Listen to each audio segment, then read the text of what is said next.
Hello, in this video tutorial I'm going to be showing you how to install fonts on a Mac computer.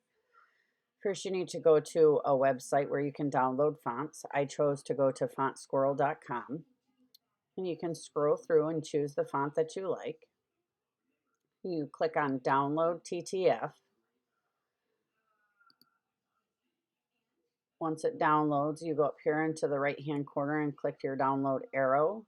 And you can double click the folder of the font that you downloaded and this will open up the font folder. If you double click the TTF file, this will open your font book.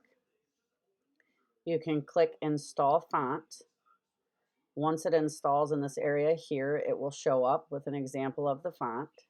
You can go ahead and close your font book.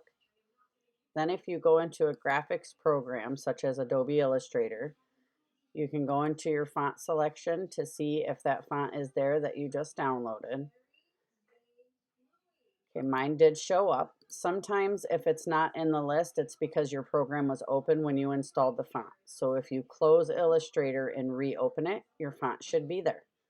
If you have any questions, please leave them in the comments. Thanks for watching.